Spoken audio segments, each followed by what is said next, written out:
You've heard others, but now you've tuned into the best. This is a Prime Wave Media production.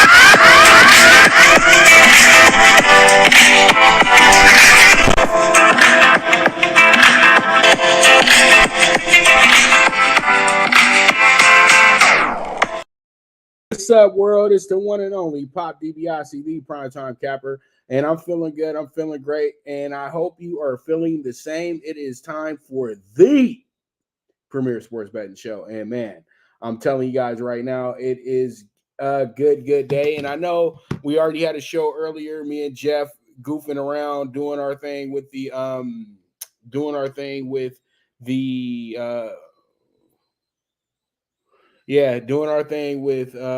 NFL Bet Exchange and everything like that. So, got to make sure that we do everything right. So let's go ahead and jump into our first topic in hand, and it's going to be this. Vikings outlast the 49ers, winning 22-17 on Monday Night Football. Now, yesterday was a very fun game for everybody, I would think. But it did get a little boring there in that fourth quarter, though, man. So pretty much, the Vikings did a great job of getting out to a early lead against San Francisco. San Francisco we want to see how San Francisco would look playing from behind. And you know what? They didn't pass the test last night playing from behind. And I truly do feel like there's just a couple little kinks that's going on with the 49ers. That's nothing too serious. You know what I mean? It's just guys are tired. Back end players are very key to what this team defense is doing. And those guys there's a few players that are very vital to that were a little shaken up, before the game, didn't even play. So that's one excuse that the Niners do have. And then the biggest excuse of them all is Debo and Trent were not out there. That was pretty much the difference in the game, and you could really tell because Debo would have been an X factor in this game, and it would have made life a lot more easier for Purdy if he had his valet, his bodyguard, and Trent Williams. So a lot of things worked out for the Minnesota Vikings because of execution, but a little bit of circumstance helped them as well too. And pretty much when you look at this game, you look up. By the time you blinked up and looked into the second quarter, the Vikings were already up 10-0. Then when the Niners scored that touchdown, all of us were like, okay, this is probably going to be the time when the Niners take over the game. But Jordan Addison was able to score a 60-yard touchdown that I felt that kind of broke the camel's back. And what happened was after that, Minnesota knew that, you know what, we got a good lead on this team. We got to play some defense, okay? And that's all we got to do is play some defense. And that's exactly what they did last night. The 49ers could not get their running game going the way that they usually do. McCaffrey was banged up. He was being tough playing last night. He ran for 45 yards on 15 carries. That's not going to cut it. And then Greg Kittle was probably the brightest spot of any offensive guy last night. 5 catches, 78 yards. Ayuk gets 5 catches, 57 yards. Jennings got 5 catches, 54 yards. They have to have a little bit better production in my opinion. They have to get a little bit more yardage going on their front as well, too. And McCaffrey had 3 catches for 51 yards, including a 35-yard touchdown as well, too. He literally was their whole offense last night. And I thought they were going to do a little bit more with Ray McCloud. Ray McCloud showed some really good speed against the Browns the week before, but they didn't do anything with that. But when you look at the Vikings won a well-deserved game. You have Cousins who went 35 for 45, had a 107.2 QBR last night as well too. threw for 78% on the completion percentage as well, and threw for 378 yards. This is a game that you're supposed to win. He threw 2 touchdowns. He had an interception, but you know what? These are the games you're supposed to win when you look at those stats. Addison, 7 catches, 123 yards, had the best yardage game he's had all year long. Hawkinson was able to catch 11 balls last night. He had 86 yards. So we already know they're a highly potent offense when it comes to the pass game, and it showed up last night. And that was what Kirk Cousins is paid for, to show up and have good performances. Daniel Hunter went ahead and added to his sacks lead as well too. It's pretty shocking when you got Daniel Hunter as the lead sack man, and you know what? It's funny because you see J.J. Watt and Myles Garrett getting all the hubbub when it comes to pass rushers, but Daniel Hunter has been able to go ahead and just go game by game and be very productive, and he did it again last night with a very key sack. And once again, Brock Purdy, nobody should be over here dissing Purdy too bad, because Purdy is a guy who is a top 10 quarterback in this league, because he knows how to manage the game, he knows how to win these games. And you know what? It was just one of those nights, and it happens in the NFL. This was truly his first game in the regular season where it was a real struggle because he had to play from behind. And you know what? His defense didn't do him any favors early. They did well in the second half, but they didn't do well in the first half. And that was pretty much the definition of what happened in this game last night. And you know what? At the end of the day, congratulations to the Vikings. Now they're 3-4. The 49ers have lost 2 in a row. They go back to the drawing board. They try to figure this thing out and see what they can do Sunday against the Bengals. Minnesota has a game in Green Bay that's very important for them to try to get themselves in position to try to keep up with the Lions, who seemed like they're going to be running away with the North. So with that, we'll go ahead and we move forward, and we'll go ahead and jump into the Rangers punching their ticket to the Fall Classic for their 3rd World Series appearance. And what a night last night in Houston. And it was just absolutely incredible to see this team be able to pull it off the way that they did. And you know what? The funniest thing about it was they outscored the Astros 19-6. They were the road team. The Astros have been to, I don't know, 7 straight championship series, and they never got whooped that bad in the championship series. Every game they've ever played was very close, and they literally just got it all handed to them that quickly.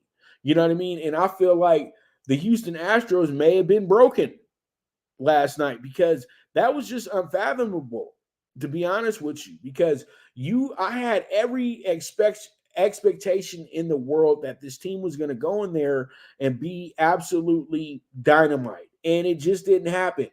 Once again, they go look at Dusty Baker, 4 game sevens. He's never won one.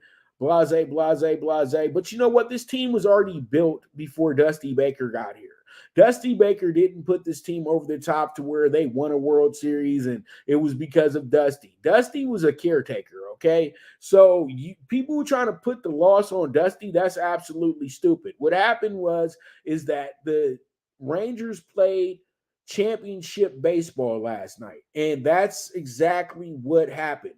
And they refused to lose after going home and blowing a 2-0 lead. 2-0 lead and getting swept at home pretty much in this series. They told themselves that we don't want to be feeling like that again. And we already took the first 2 games in this series from the Astros. We know how to beat these guys. We knew how to beat them when we were the worst team in the AL West, and we'll know how to beat them when we're one of the best teams in the AL West. And the kryptonite of the Houston Astros was their interstate rivals, the Texas Rangers. The one team that you never want to play against in these playoff series is a team that plays in the same state, because they have the same motivation as you do, and you guys have to share the fan base, and that's the state. And that's exactly what happened.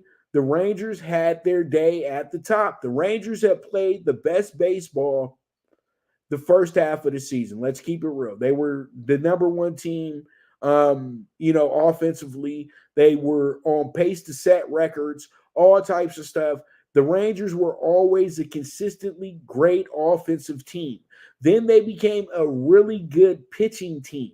And then they were able to mix everything up and put themselves in position to be a big player in the playoffs. And if anybody who was a wild card situation that truly wasn't a wild card situation, it was the Texas Rangers. And you know what? I'm just very happy for guys like Corey Seager and Marcus Simeon and John Gray and, Jordan Montgomery as well, too.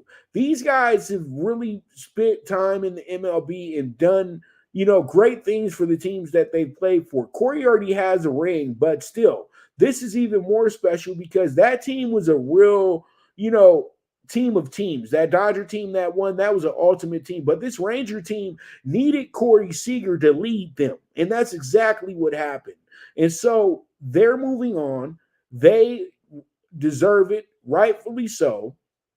And, when you look at the way this game got played out last night, Adolis Garcia was just absolutely tremendous. When he hit that home run and started strutting around, that just really was the definition of a job well done by the Rangers. And Adolis hit 2 home runs last night. He also knocked in 2 more RBIs as well, too. So he was the player of the night. And I know he won the MVP. And I know I got to look up who won the MVP, but it doesn't matter, man. He stepped it up. He had a great game. Then the bullpen came in. They took care of their business. Jordan Montgomery probably was the reason why they truly won this game because Max was getting beat up a little bit there in the early stages of the game. Jordan Montgomery comes in there, gets the outs that are needed, and then he goes ahead and he throws some shutout innings.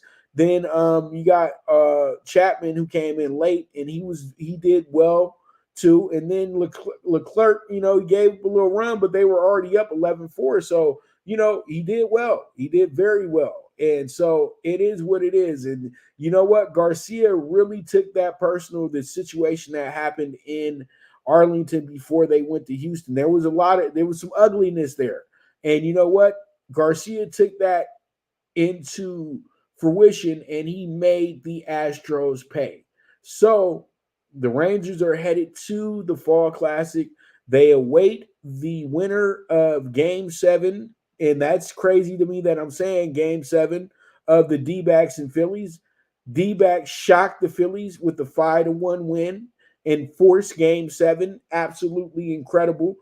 Because you know what? Even myself, I had the Diamondbacks out, even though I picked the Diamondbacks to win the series. But after the first 2 games, I said to myself, that's just wishful thinking. Boy, all you doing is chasing some dog money. You know how you do. You know that this team is probably not going to be able to pull this thing off. It's just too much of a task for them. And then, you know what? They got to Arizona, and they got a good win. And I bet them to win Game 3. And then Game 4, I felt like the Phillies would win that game, and then the Diamondbacks possibly win Game 5, and then we wrap this thing up Game 6. Diamondbacks had different plans. Diamondbacks going to Game 4, they're down 5-1. They figured out a way to go ahead and win that game 6-5. They just put it all together, and they won that game. And you know what? They have a little bit of a knack coming back against the Phillies in Arizona. It had happened on Corbin Carroll's debut day when they were down 7 runs, wound up winning the game by 9-8. So they kind of had a deja vu moment, and they beat the Phillies cool 2-2. Phillies go back the next day. They absolutely shut down everything the Diamondbacks was thinking about doing. And you know what? You have the confidence. Phillies going back home. They're going to have their best pitcher on the mound. They're going to go out there and absolutely crush the Diamondbacks like they've done to everybody in Philadelphia. Well, that wasn't the case because you know what? The Diamondbacks just weren't going home. They were not going to be denied. That's all it was last night. They were on a mission. They told themselves, we're not going back to Arizona that quickly. And we have the idea that we're not going back to Arizona to go get ready for our winter vacation. No, we're going back to Arizona to play in game 3 of the World Series. That's where their thinking's at right now. And that is incredible. I feel like the Phillies read their own press clippings and thought that they were supposed to be handed the National League pennant last night. And when that happens, that's when karma comes and bites you in the butt. And tonight is risque business for the Phillies because at the end of the day, the Phillies are the team with the pressure on them. The Diamondbacks ain't supposed to be here. Straight up. They ain't even supposed to really be in the playoffs, but they're here. A great coincidence has turned into a great run for a team that barely got into the playoff scenario. And then they beat the machine of their division, a team that they always have trouble beating. And they find themselves on the brink of the World Series. While you have a Phillies team that has the star power, the faces that all go correctly in a World Series matchup. Bryce Harper, legend. Trey Turner, could be a legend. Aaron Nola, great pitcher. Zach Wheeler, great pitcher. You just keep going down the line. The Phillies got a lovable bunch. They truly do. And you know what? This team would look so good having a parade going down Broad Street. We know that. But Arizona's not going to hand that to you. So the Phillies got to go into this game tonight with the mentality that the season ends if we lose. You know what I mean? Not, oh, we go in there and they're going to lay down for us because we're at home, and when our crowd gets loud and crazy, we'll be able to win. The crowd can't win the game for you. They just can't. And Arizona took that as a motivation to shut them up. And they did that yesterday. So will they go ahead and double back and shut them up 2 nights in a row? We will see. Or are we going to be dancing in the middle of Broad Street at midnight if you're a Philadelphia citizen? It's one or the other. It's game 7. It's go hard or go home. It's that simple. That simple. There's nothing more to say. This is going to be a great game tonight. And I'm going to go out on a limb, and I'm going to go ahead and take the team that snatched the momentum last night, and that's the Arizona Diamondbacks. They'll win this game tonight. That's how I'm feeling. We'll see how it goes. We'll see how it shakes out. The big play for me here, though, is the under. So we'll see how it goes. It's going to be a great game. I'm excited. I hope you're excited as well, too. And we move forward from there. All right, we have ourselves the Conference USA game of the week, and that's going to be between Liberty and Western Kentucky. And Liberty became the most dominant force in the Conference USA this year. They are 7-0 right now. They're playing great football. They had a close call last week, but that happens because they're a team that a lot of people are very, very keyed up on in the Conference USA. They are the creme de la creme right now. And, they got a good win last week against Conference USA staple in Middle Tennessee State. And, Middle Tennessee State gave them all they could handle last week. So, Liberty comes into this game, and that they're going to have a really laser-focused mentality for this game tonight. And they're probably playing against the second-best team in Conference USA tonight. So this game is really important for both of these squads because Liberty wants to keep winning so then they can possibly maybe snatch one of those 25 rankings, 24 rankings here in the next few weeks, or, pretty much put themselves in a better bowl situation. Western Kentucky trying to make a bowl game this year and just trying to kind of ruffle feathers a little bit, and try to find themselves in the right position at the end of the year. They lost last week 20-17. They actually blew a 10-point lead that they had gotten the first quarter. They were up 17-10 in the first half, and then they blew the game in the fourth quarter with Jacksonville State scoring 10 unanswered. So they have a bad taste in their mouth this week, and they got nothing but revenge on their mind. But the last 2 weeks they played in really tough games. They barely beat Louisiana Tech, and then they lose to Jacksonville State. Both those games were on the road. Now they're back at home where they've cruised against teams. They absolutely crushed Middle Tennessee State a few weeks back. So that's pretty much the common opponent that they have right now in a sense. But Liberty really did jack up Jacksonville State 31-13, and that's another common opponent as well too. So there's just a lot of things that factor into this game, but I'm going to keep it real. I think Liberty goes ahead and takes care of their business tonight, and they win this game by a touchdown or better. So I'll have all those bets ready for you guys once we get to talking tickets. So with that, we're going to go ahead and take our first commercial break. And when I get back, we're going to talk about the NBA over and under wins, the state of the Lakers, and we will be previewing the Suns at the Warriors tonight for the NBA opening night. So you guys stay tuned. This is the premier sports betting show, the PrimeTime Angles, with the one and only Pop DiBiase, the PrimeTime Capper. Good News Only Racing Club, led by the legendary Doug O'Neill, the trainer of 2 Kentucky Derby winners, and I'll have another in Nyquist. Also trained 2-time Breeders' Cup champ Golden Sense, who are just a part of a long list of thoroughbred champions trained by Doug O'Neill. The Good News Only Racing Club has a young core of horses to look out for in Dennis's Celery, Irish Heatwave, and Notre Dame, just to name a few. Win the day every day with the Good News Only Racing Club, a proud sponsor of the NFL Bet Exchange. From the East and the West, you've heard others, but now you've tuned into the best. This is a Prime Wave Media production.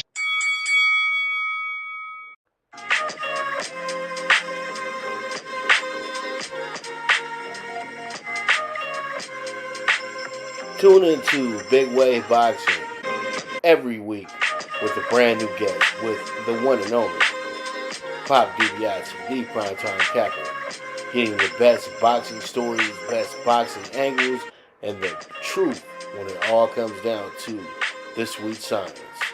Tune into Big Wave Boxing on the Prime Wave Media channel on YouTube.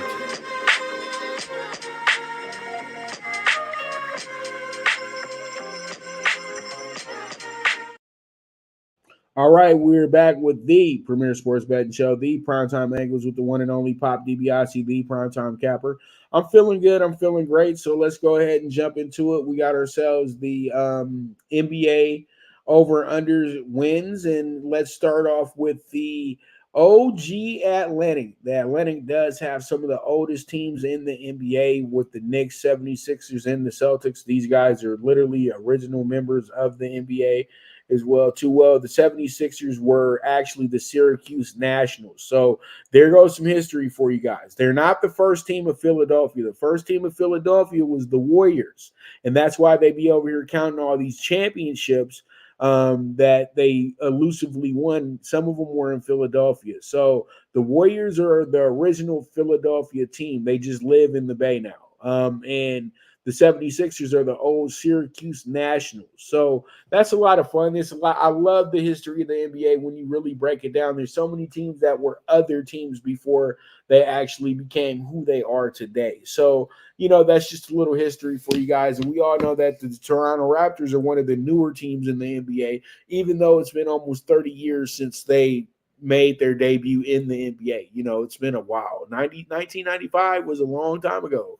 All right, so you look at this, you got a Celtics team, the absolute, landlord of the Atlantic Division at this point. I got them going over 55.5 games. I feel like they probably will lead the league in wins this year. They look like a 60-win team this year, at best 65. I think they cap out at 65, but they're good to win 60 games this year. If I can find that prop, I'll be all over that one as well too.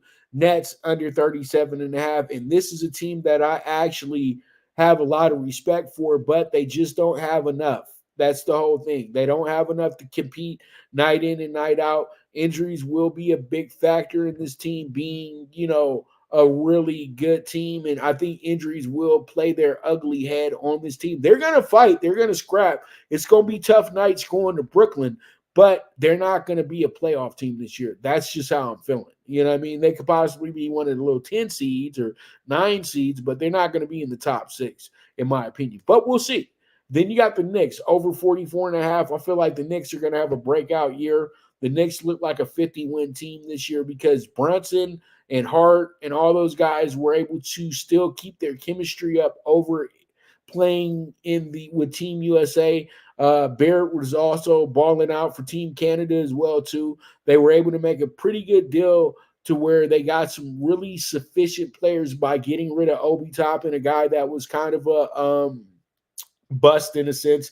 He could have been a lot better. He was supposed to be a lot better from what they advertised, but I think the Knicks are a much better team this year, and they're going to play a big part in the playoff scheme of things this year, like they did last year, but they're going to be a lot better in this year's playoff. I guarantee it. And then you got the 76ers over 48.5 this year.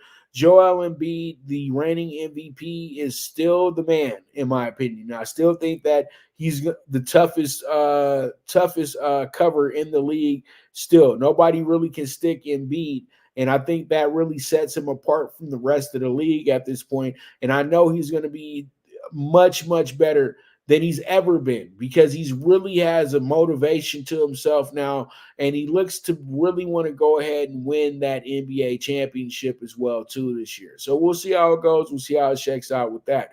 And then the Raptors are just a team that's pretty much rebuilding, restarting, and building a foundation. I don't see this team competing at the level of we're going to the playoffs. I see this team being a team that's going to compete, but they're going to fall short in a lot of games this year. And I truly do feel that they'll build something nice as we go along, and they need a season like this to hit the reset button and get to know themselves a little bit better. They got a brand new coach coming in. They got a lot of players that are not top tier when it comes to namesake. You know what I mean?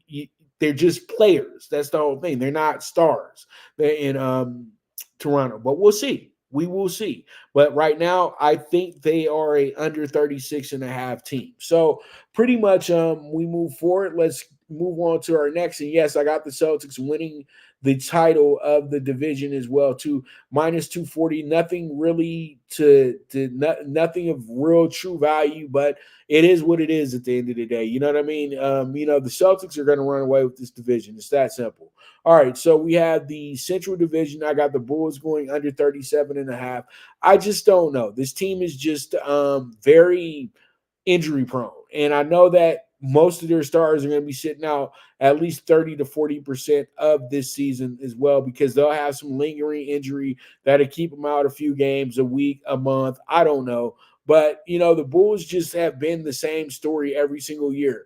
Injuries. That's it. They got a lot of talent. They got a really good vision, but everybody just stays hurt. If they can get guys to stay healthy, they can go over the threshold of 37.5. But right now, the way that I see it and the way that this team just always is hurt, they going under 37.5 games. And mind you, going under 37.5 in the East is not that big of a deal because that can still be a good enough record to get you into the playoffs. That's just how it is at the bottom portion of the Eastern Conference. Eastern Conference is a lot more top heavy, while you have the Western Conference that's a lot more even, and their bottom feeders are even, capable of possibly having great seasons this year. You know what I mean? For their measurement, but we'll see. But all in all, under 37.5. Cavs, I feel like this team's going to regress just a little bit. I know Donovan Mitchell is going to be very key, but I think he's going to be another guy that misses like 10 to 15 games this year. Evan Mobley is always due to be on the IR for a few games as well, too. And also, I just don't like the chemistry of this team. I think they play really well, and then they kind of quit. When the going gets tough, they start to really play that quitter basketball that none of us like to watch. So I can't trust them to win 50 games or better, but I think they can be in the good 47, 49 category of wins. They fall just short of the 50 and a half threshold. And yes, they are a playoff team. Pistons over 28 and a half. This is just a team that's drafted well, in my opinion, and they got a lot of good young talent, and they'll figure out how to win as the season goes along, but they'll still be a bad team. Let's keep it real. But they're not going to go into games and get beat by 40 for a whole week. That's just not going to happen anymore. I could see a lot of grit and determination with this team, and they got guys on that squad that are going to improve and become more visible to the NBA universe, to the fans that just possibly might pay attention to just the stars. They'll have some guys stand out that are ready to get on to the next level. I'm thinking of Caden Cunningham. I'm thinking about Caden.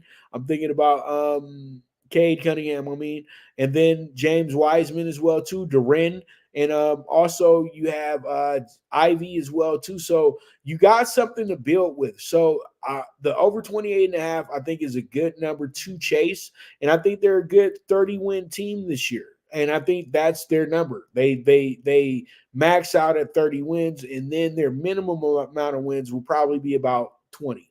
You know what I mean? Because sometimes it does get a little rough for these teams.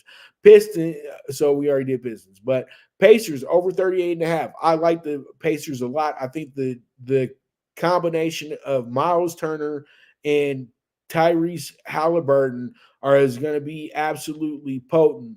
And it's going to help the rest of the team realize that if they all just do their part, then they'll be a very good team. And I feel like they're in that 6 through 8 range this year of teams going to the playoffs in the Eastern Conference. They're right there in the group. And the Pacers had a lot of bright moments that get you a little excited about their future and moving forward. And they still have a very good asset in Buddy Hield for a possible trade to pick up a player that can add to what the Pacers are trying to build right now. Buddy Hield is a shooter, and he needs to be on more of a team that's a little bit more, into trying to really chase championships. At this point, they're still a work in progress, the Pacers, but I think that they're turning the corner because they have one of the better young players in the league as well, too. All right, we move forward. Let's go ahead and talk about the Bucks. It's not hard. They got Dame and they got Giannis, and that just means to me this team will figure out a way to just be absolutely just them dudes, okay? They're going to be absolutely in fuego. They're going to be doing a lot of great things, but it's going to take a while for this chemistry really to get intact. I do not care what anybody says. Dame Lillard has to find his way on this team. You don't get to call shots on the Bucks because you ain't no champion, and you don't get to call shots on the Bucks because you ain't never been to the finals. So you are going to have to fall in line and be a good little soldier. And if that doesn't happen, we're going to have trouble in paradise. And that's how I totally feel. He can come out and start being a vocal leader as they go along. But as you get to know your teammates and everything like that, let them lead the way and then figure out where you fit in truly at. Because I don't see the fit with Lillard in the Bucks, but we'll give it a try. It's going to be some good entertainment. I know that for a fact. All right, so we move forward. And yes, I got the Bucks winning the division minus 365. They don't have to do much to win this division. Let's keep it real. They're in a division where they'll probably be the only team that wins over 50 games. I'm just being dead set honest with you. We move forward. Let's go ahead and talk about the Southwest division. And it's really the Southeast division. Sorry about that, y'all. But it's the Southeast division, and I got the Hawks over 42.5. Hawks are possibly the team that could be the other team that wins this division, and they're going to be good this year. Quinn Snyder's their head coach. Trey feels really hell-bent on proving that he's one of the better players in the league and that you should be considering him as one of the faces of the league as well, too. So they have him in place. And I think that the Hawks are going to be on to something pretty good this year. They're going to be much better than last year, and they're not going to. I don't think they're going to have to really, sneak into the playoffs this year. I think they're good enough to just go ahead and get one of these top 6 spots, and they should be good. Hornets over 31.5. I feel like the Hornets will be one of the most improved teams in the league if they can get LaMelo Ball to play 90% of the games. If you can get LaMelo to play 90% of the games, this team is going to be a play-in team. Because now we got to say play-in team because the way it works now. But they'll be in the group of 7 through 10, in my opinion, if they're able to have LaMelo out there healthy, because this team really responds to having LaMelo Ball out there. And you know what? He's just such an artist out there when he's actually playing. The guy can shoot, the guy can pass, and he can rebound. He does all the things that you're supposed to do to be a star in this league. Only thing he doesn't do is stay healthy, and that's exactly what he needs to do. And we all know that if possibly these health issues come up because how much basketball him and his brothers played all throughout their life, and it's really starting to catch up a little bit. We've seen the issues with Zoe, and now, LaMelo got some ankle problem, and that ankle problem's been bothering him since Chino Hills High School. I'm going to keep it real with you. I know that because I've been following him that long. So when that little injury arises, it always seems like it's a real issue. And last year it was a big issue because it kept him out the rest of the season. This year, I think he has the best numbers he's ever had because he was already working towards that last year before he got hurt. And you know what? I know it sounds crazy at the moment, but he is a top 5 MVP candidate if he can get this team going in the right direction. Don't believe me now? Just watch. All right, the Heat, 40 over 45.5 games. The Heat, to me, are the creme de la creme of the division. Jimmy Butler is the best player in the division. You already know Eric Spoelstra is the best coach in the division, and they make the best moves in the division.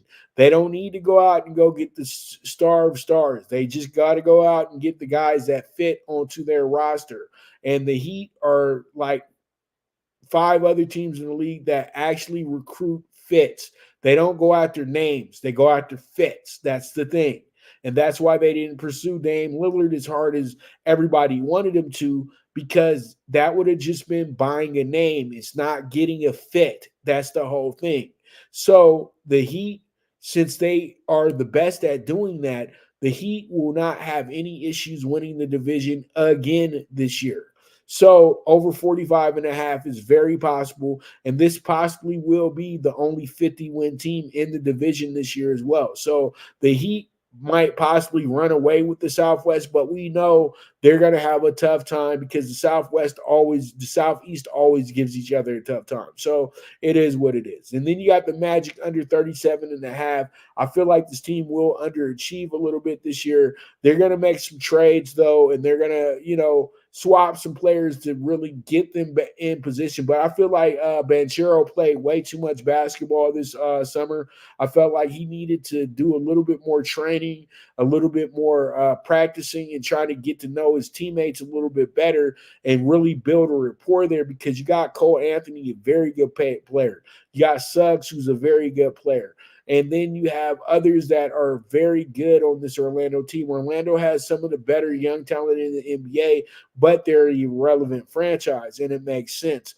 But at the end of the day, this team is on the up and up. But this season, though, I think they're good for 35 wins. That's it. You know what I mean? But they're going to be good wins. They're going to be wins that are going to be surprise wins, stuff like that. Banchero should be getting ready to possibly be an all-star this year as well, too. You heard it here first. All right, we move forward. Let's go ahead and talk about the Wizards. The Wizards over 24.5. This team does look like a group that's going to be a bunch of goofballs. Let's keep it real. Kyle Kuzma is more worried about fashion weeks and how he's going to look in the club. Jordan Poole is really into hooping very well, but he's hooping for a certain reason. You know what I mean? And I think that he's really excited to get down there to DC and go show off a little bit and not have expectations to win. And that could be a very bad omen for a Wizards team that feels like the players they acquired should have them in a better position. And I feel like they will be in a better position. I think the Wizards are going to be a team that teams overlook early in the season, and they're going to figure out ways to win games. And I do like their group. They got a lot of really good basketball players. You know what I mean? They're not stars, but they're really good basketball players. And I feel like Kuzma, Dinwiddie, all those guys can have a really, really good year. Well, actually, sorry, Dinwiddie's back in Brooklyn. I'm so sorry about that. But I know that guy they drafted a few years ago in the top 10 from Israel is probably out the door. They're probably trading him within the next 3 weeks or so. He's not getting along with anybody in the locker room at this point, and he's never played up to the potential that they had for him either. So it is what it is at the end of the day. But I do like the over 24.5. And just peep this, the Wizards are at some of the lowest wins in the league. That's why I just say that I don't believe that for a second. You know what I mean? I think that they're a lot better than this. You're just looking at the roster and you just are being a big juicy hater because you don't like certain people on the roster. That doesn't mean they're not going to win games, though. You know what I mean? So let's get to the Western Conference. Let's talk about the Northwest. And in the Northwest, we got the under 52.5 with the Nuggets. I think the Nuggets are still a 50 to 51 win team, but I don't think that they are a team that's going to win 60 games or better. I just really feel that Jokic is going to be out of shape for the first 6 weeks of the year. I just got that feeling, but really I just know because he didn't do any type of training during the summer. I know they'll say that he did, but dude, when you're dancing on top of tables and whooping horses and hitting horses with whips and all types of extra stuff, and you just partying and partying and partying and doing some more partying, and then you talk about you don't care about the NBA until it's time for you to get to the season, all that good stuff. I think it's going to take the guy about 6 weeks to get into shape because when you're partying all summer and not training, it's difficult to really snap it back on. And I truly do feel that the Nuggets team lost a lot with Bruce Brown leaving because Bruce Brown was a vocal leader and he was a lead by example guy and he was fearless. And they don't have anybody like that right now. So we'll see how it goes without Bruce Brown this year and see if they can be the same exact team. I doubt they will be. So we have the Wolves over 44.5.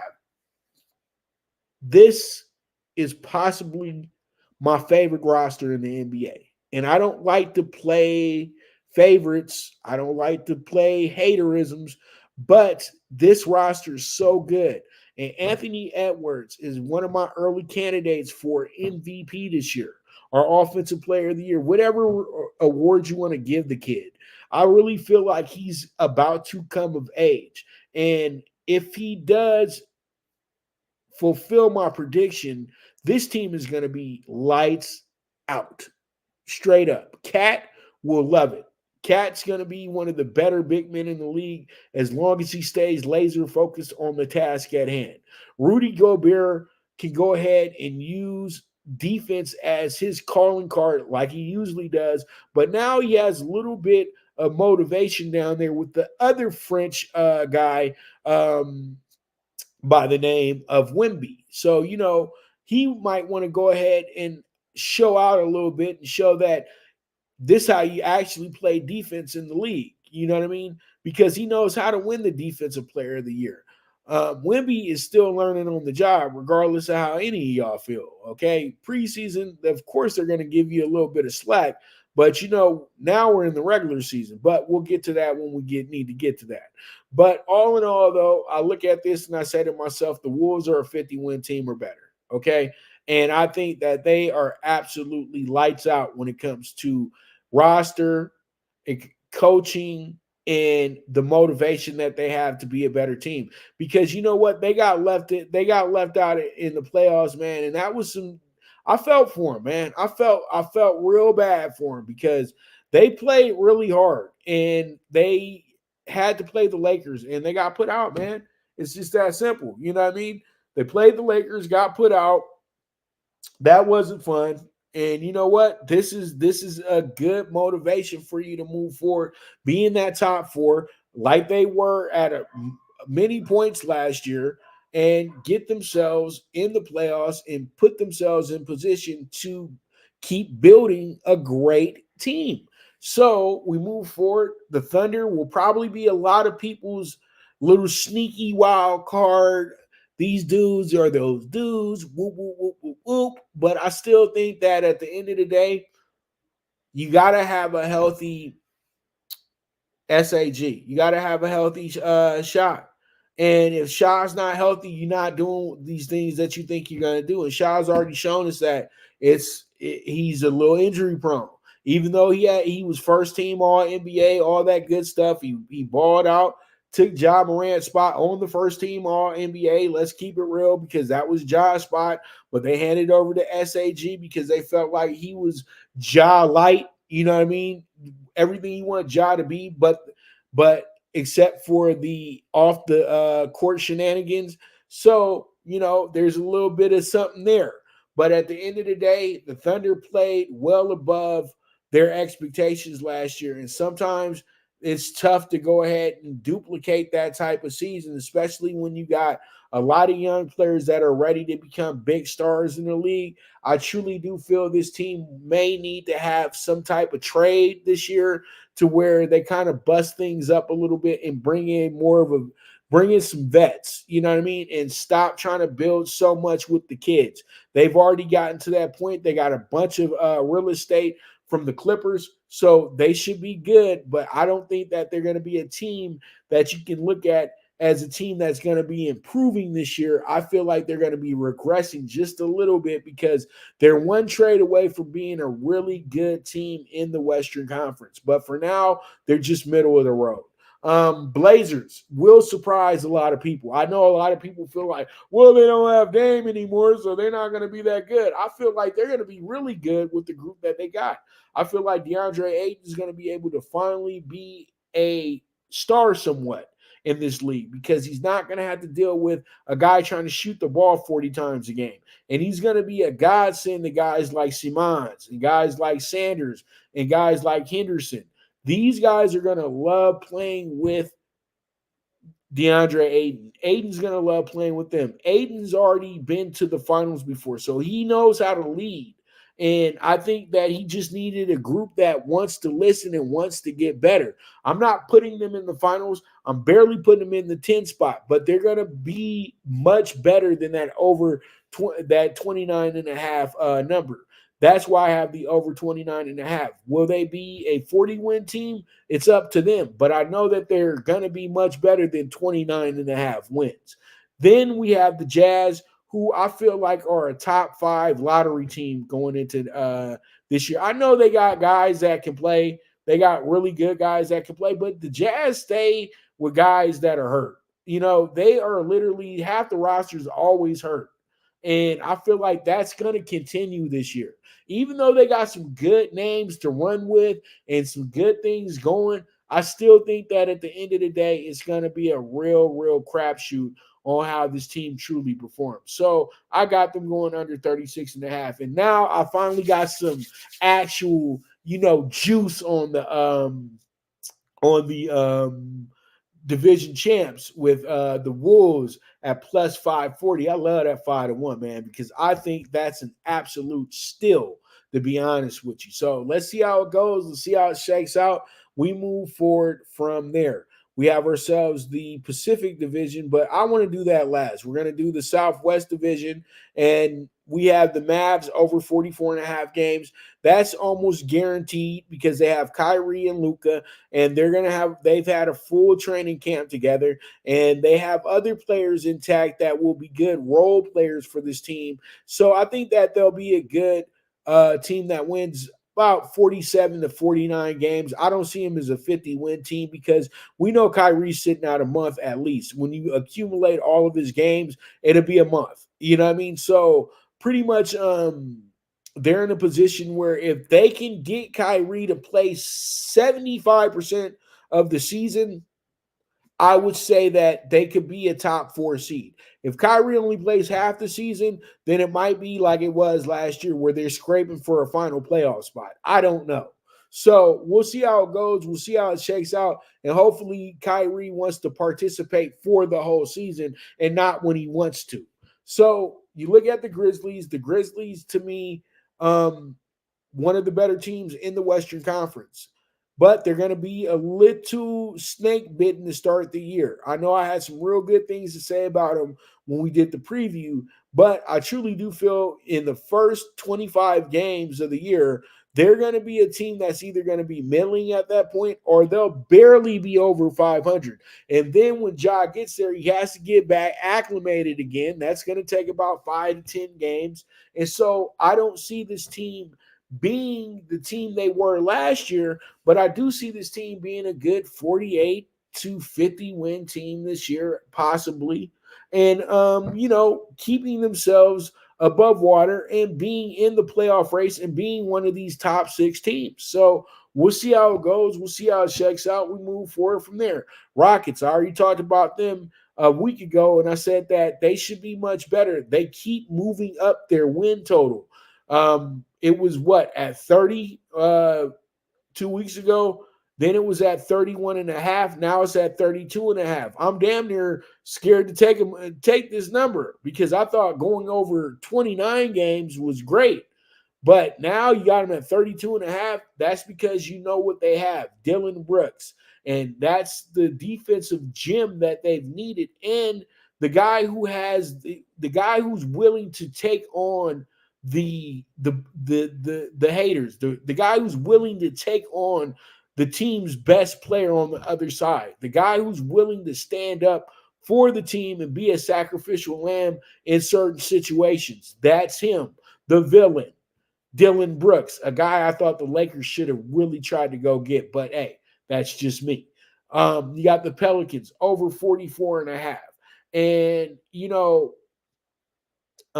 we have that situation where it's just really based on Zion's health. If Zion's healthy, this team runs away with the South West. It's that simple. I don't care what you guys say, what you guys think. They run away with the division. It's that simple, okay?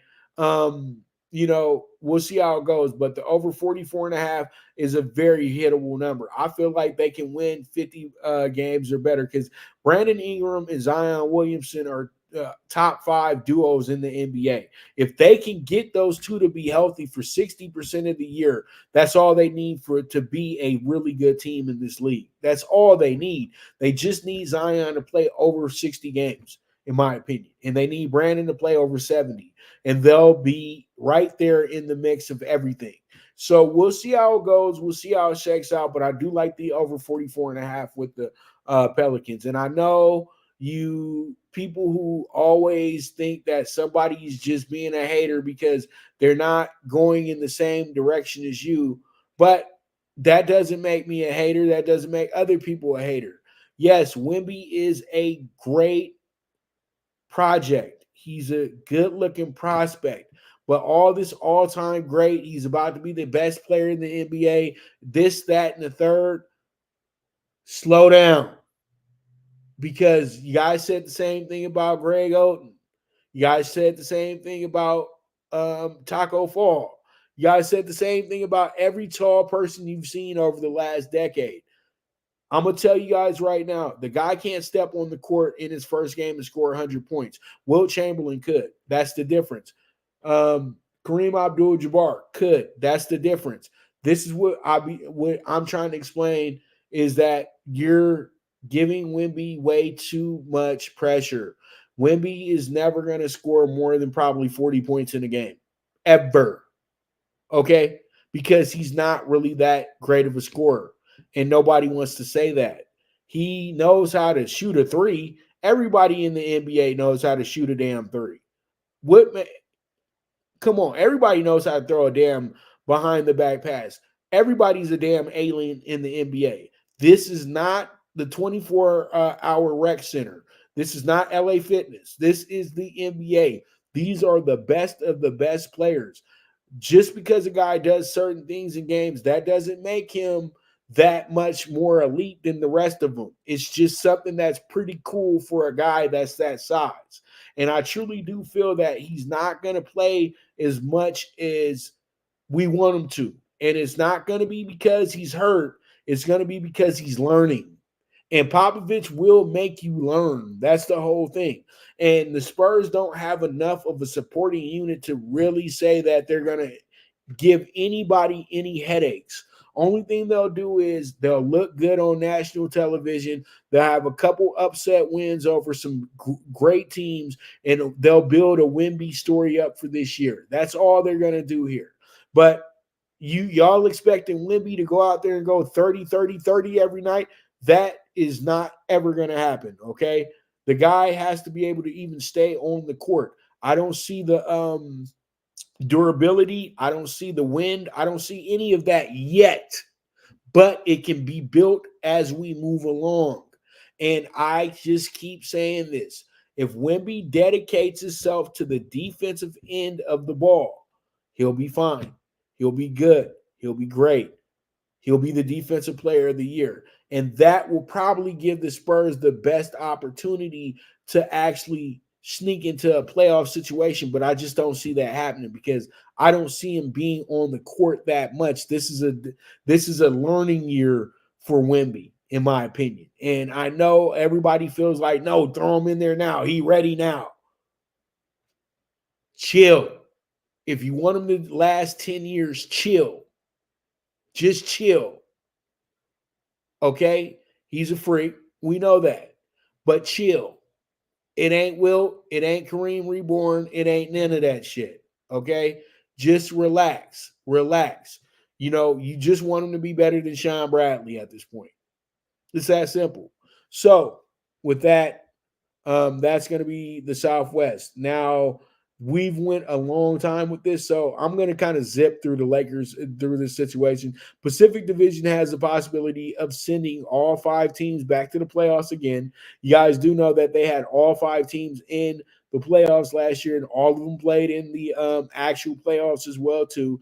The Lakers were 8 seed. The Lakers were the 7 seed. The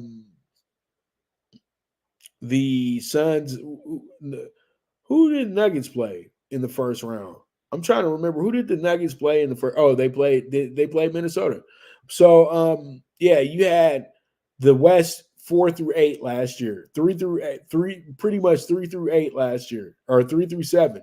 You had Sacramento. You also had the Warriors, the Suns, and the Clippers all go to the playoffs last year. And the Lakers finished last place and were the 7th seed. So that just goes to show you how good this division truly is.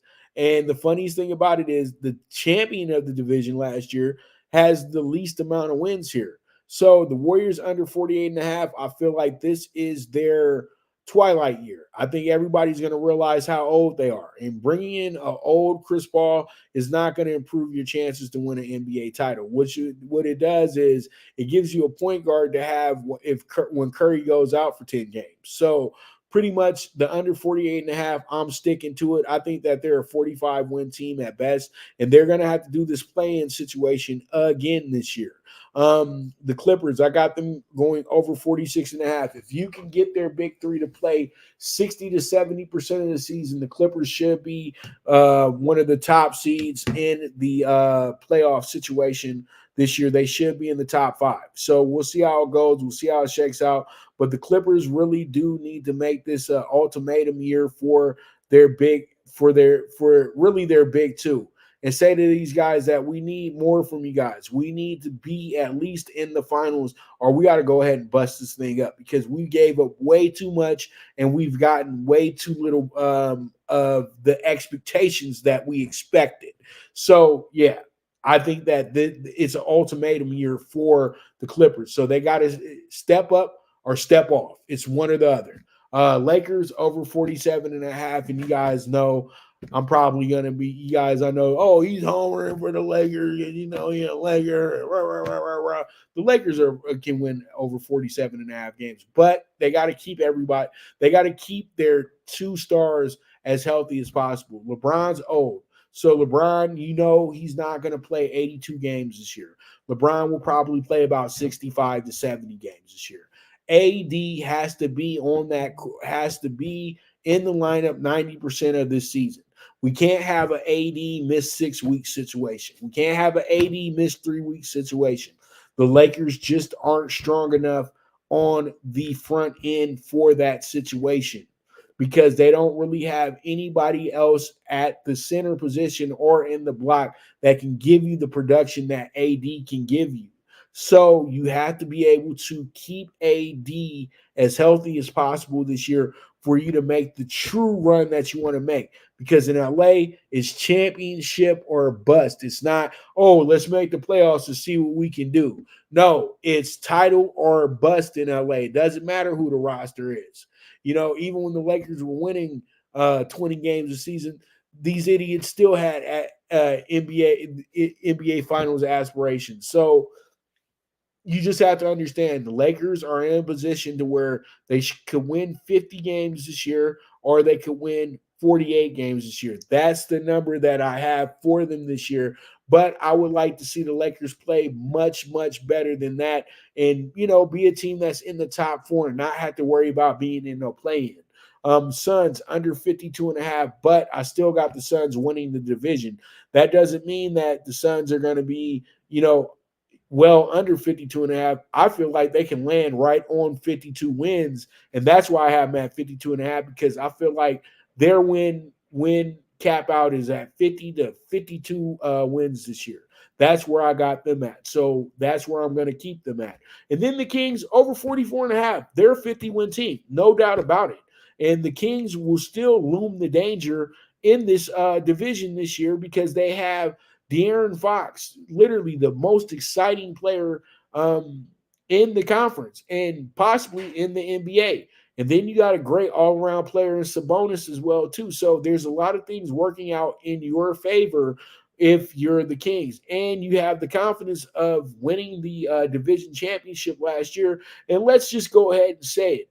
Mike Brown, other than Steve Kerr's because of his resume, might be the best coach in the division. So we'll see how it goes. We'll see how it shakes out. And this should be the best division in basketball once again this year because they have all the star power on each and every one of these teams. Every single one of these teams has a guy that's a multiple all-star. And that's what makes this division kind of special at the same time too. All right, so let's move forward. And it's like, damn, I spent a long time on that, but that was a lot to talk about.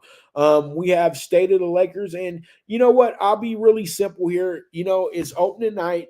There's not much to really look into. There's not much to really get too excited about because you're just evaluating things. You're hoping that these guys play good ball, that they play up to it, that they do great things on the court tonight. But at the same time, too, you say to yourself, this will be a very, very peculiar. This will be a very, very, back and forth type of game. There's some beef going on here at this spot, but I don't know if the Lakers are, about that life like that. But I think the Lakers really do need to send somewhat of a message tonight to the Denver Nuggets because they got a little disrespectful after they won that title. So, LeBron, AD, I hope they took that personal like MJ in The Last Dance and they get to playing some great basketball tonight. But you cannot just rely on LeBron and AD. What has to happen for the Lakers tonight? You need Rue to step up. You need Reeves to step up. You need Taurean Prince to show us exactly what he's worth. You got to have Gabe Vincent show us why we let go of Dennis Schroeder and why we picked you up. See, there's a lot of showing and proving tonight for the guys that I feel that got a little overpaid. Cam Reddish is the one player. I don't know how much playing time he's going to get tonight, but Cam Reddish is a guy that I want to see exactly how he fits in with this group, especially with the LeBron and the AD. So we'll see how it goes. We'll see how it shakes out. But I think the Lakers should be good tonight. But I'm going to do this. I'm going to stand back and just look at the scoreboard tonight. I feel like the game goes over tonight, to be honest with you. I don't know who wins the game, but I feel like the game goes over. I know one thing: LeBron is 0-5 on opening night with the Lakers. He ain't won one yet. So we'll see how it goes. We'll see how it shakes out. And that's going to be the state of the Lakers for you right there. All right, so let's go ahead and jump into the Suns and the Warriors. And this one is a game that does not feature Bradley Beal tonight. It's only going to be Durant and Booker tonight. And then you got the Warriors, the old men. You know, you got Curry, you know, their leader. You got Klay Thompson, the other Splash brother. You got the debut of Chris Paul, the future Hall of Famer. Draymond Green's on the snide for the next 6 weeks. So you got Kuminga coming in there tonight to try to solidify his spot with the team.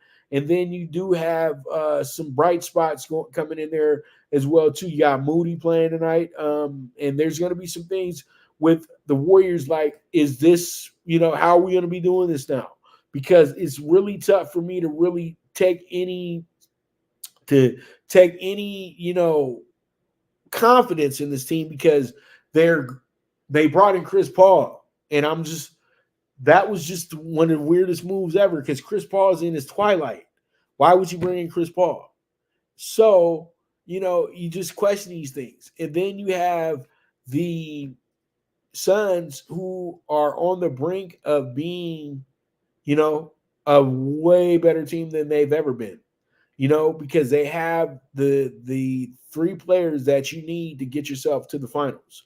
And I truly do feel like Kevin Durant can make the same impact on the Phoenix Suns that both Charles Barkley and Steve Nash made with the full season with the team. And then when you add in Bradley Beal, he's a much better co-star to this situation than Devin Booker. Now Devin Booker doesn't have to really put pressure on himself. He can just go out there and play like he did at Kentucky and just be a shooter. Bill and Durant, they can go ahead and do the heavy lifting while Booker becomes a shot maker in a Reggie Miller form, in a Reggie Miller, Mario Ellie form, when those guys got a little older and didn't need to be stars too much anymore. And I bring up Mario Ellie. You guys know Mario Ellie was really clutch, so that's why I'm bringing him up. So pretty much with that, tonight's game, I feel like the Suns actually edged this one out, and they get themselves a good win tonight against a very good Warriors team, and it should go fairly well.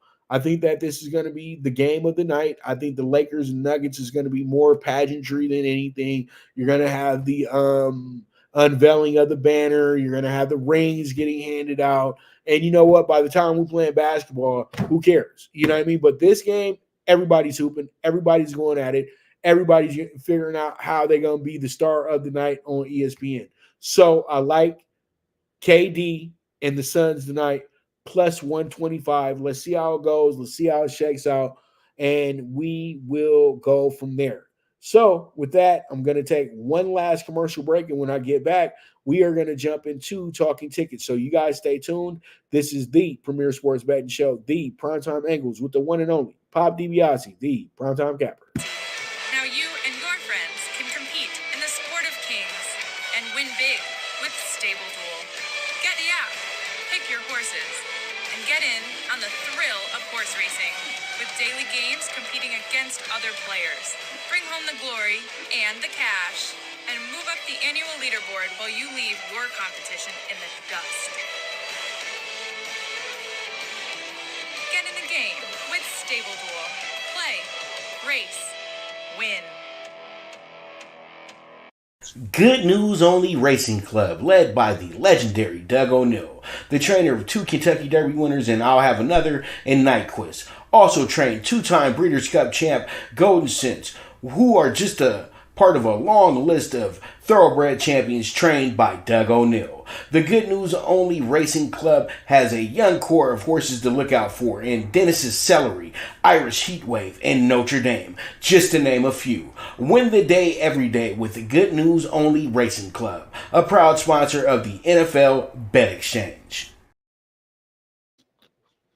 All right, let's go ahead and jump into it. We got ourselves a very, very intriguing Talking Tickets, man. And I got to cut these videos up and try to get them out before all this stuff starts. So I got to move a little quickly. So up first, we got the New Mexico State Louisiana Tech bets. I like the over 55 as the big bet tonight. I also like New Mexico State first half plus 125. I also like New Mexico State first quarter to have the game somewhat tied up or in the lead. So I do like them with the plus half a point. And then I also like Louisiana Tech with the under 27.5 tonight. I feel like they're not going to score as much tonight, but I think that it still will be an over game because I think that New Mexico State is going to probably have one of their better offensive efforts of the season.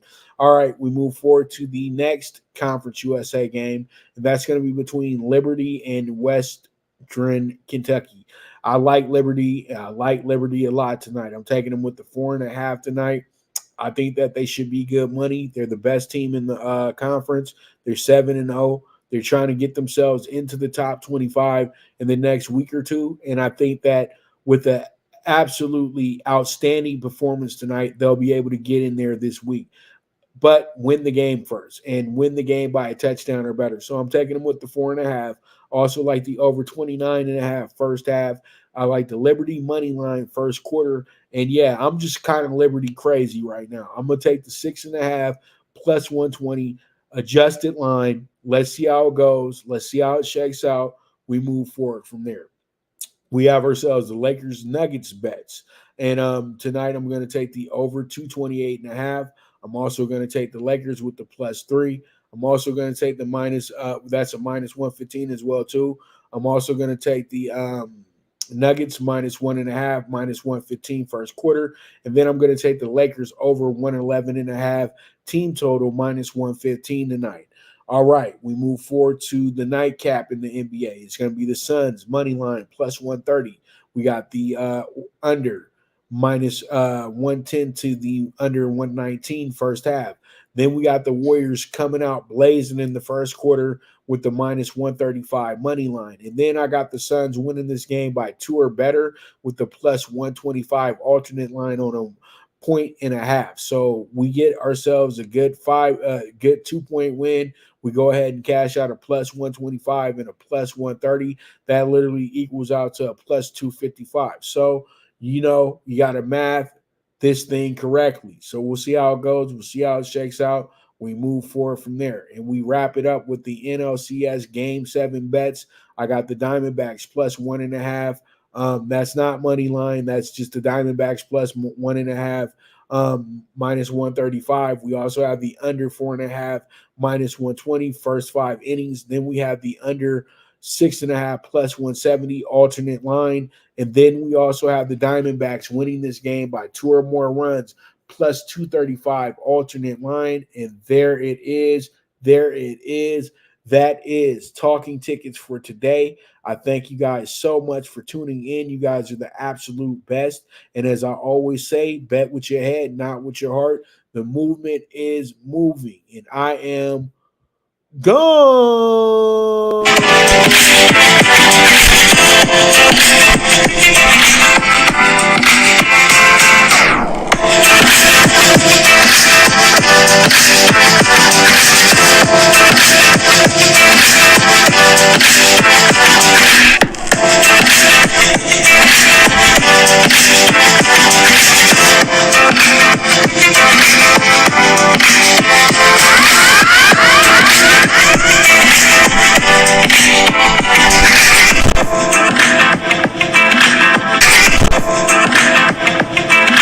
From the East and the West, you've heard others, but now you've tuned into the best. This is a Prime Wave Media production.